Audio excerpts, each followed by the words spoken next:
There's no party like an all-star party. The NASCAR All-Star Race roars into North Wilkesboro Speedway. It's back. NASCAR's biggest stars going for all the money under the lights. Get your tickets today at northwilkesborospeedway.com. Hello, this is the WHKY News for Tuesday, April 29th. I'm Ralph Mangum.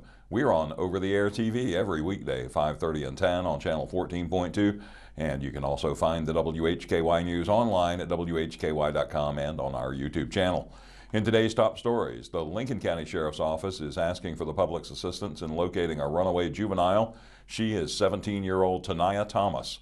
Her mother, Victoria Thomas, filed a missing persons report with the Sheriff's Office yesterday. Taniyah Thomas was last seen on the 6100 block of NC Highway 27 East in Iron Station at about 8:38 p.m. on April 28th. It's believed that the teen left the residence on foot heading toward Long Circle before she disappeared. She's believed to be with a friend in Claremont. Anyone with information regarding the whereabouts of Taniyah Thomas should call the Sheriff's Office at 704-732-9050. Additional contact information is listed at WHKY.com. Catawba County Commissioners took action at a recent meeting to allocate funds that will benefit area schools. WHKY's Rob Eastwood has the details. Commissioners allocated money in the amount of close to $3 million. The funds would be used for renovations at 2 schools here in Catawba County.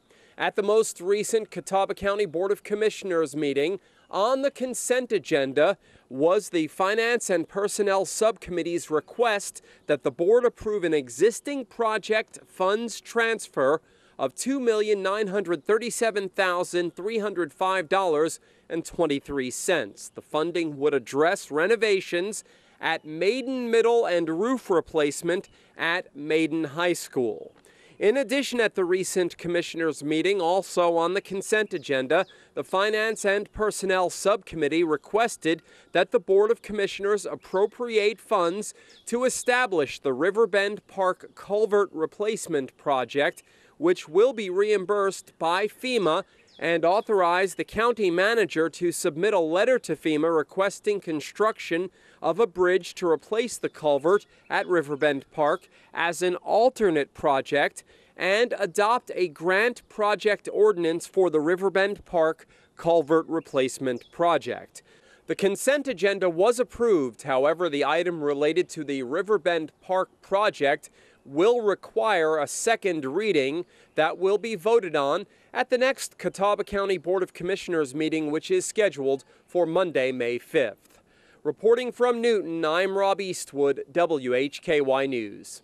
Thank you, Rob. The Catawba County Board of Commissioners and the Catawba County Schools Board of Education will hold a special joint meeting this Thursday, May 1st at 6 p.m. The meeting will be held at the Catawba County Board of Elections, 145 Government Drive in Newton. The purpose of the meeting is to discuss Catawba County Schools' long-term facilities needs. A special meeting of the Hickory City Council will be held this Thursday at 8 a.m. at CVCC's Workforce Solutions Complex, 1980 Startown Road, Hickory. The purpose of the meeting is for the Council's annual retreat. Topics to be discussed include discussion of water and sewer capital needs, discussion of the Innovation District, and a bus tour of various projects and facilities. The meeting will conclude with a recap discussion.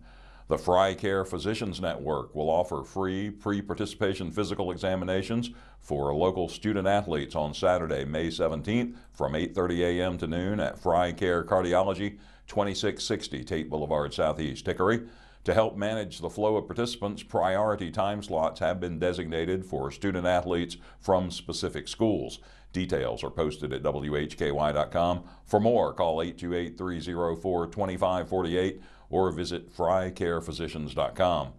The One Stop Resource Center in Caldwell County will close tomorrow.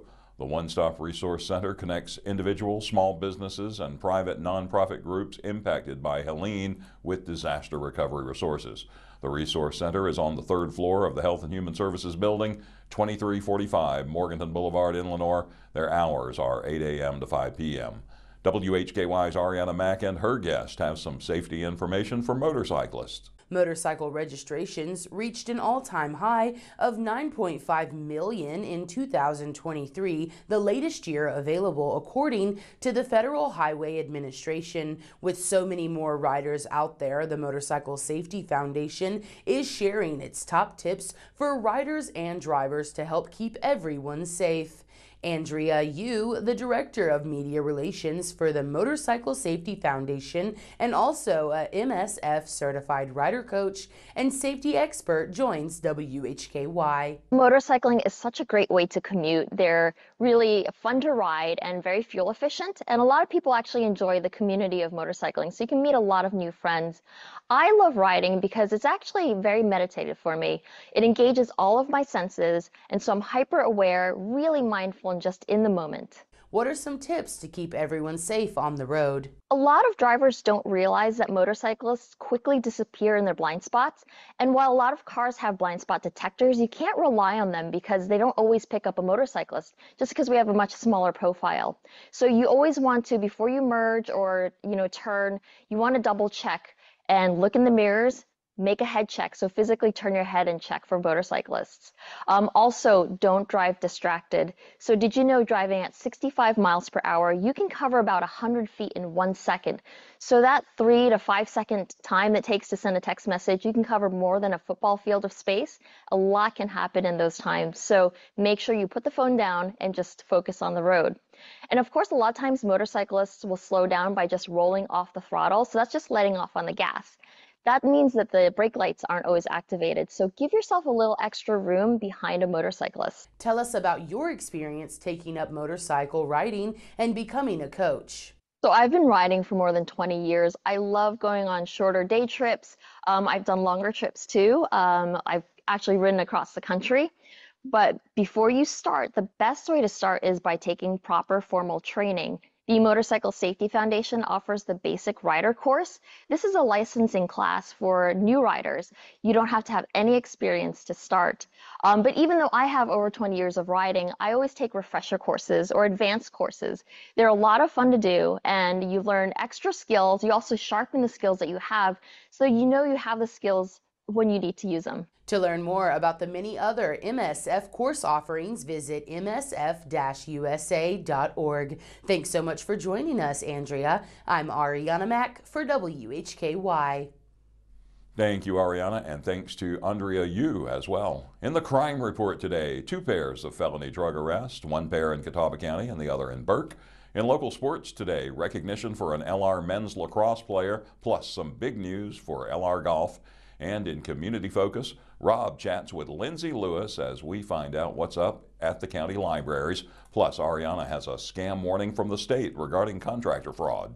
Partly sunny today with a high in the upper 70s. We'll be in the mid-80s tomorrow with better than a 60% chance of rain. Highs will stay in the 80s through Friday with a 25 to 40% chance of a shower. In the 70s over the weekend with a decent chance of rain Saturday and a smaller chance Sunday. Next week, look for highs in the 70s. A current forecast can always be found at WHKY.com. I'm Ralph Mangum. You're watching the WHKY News.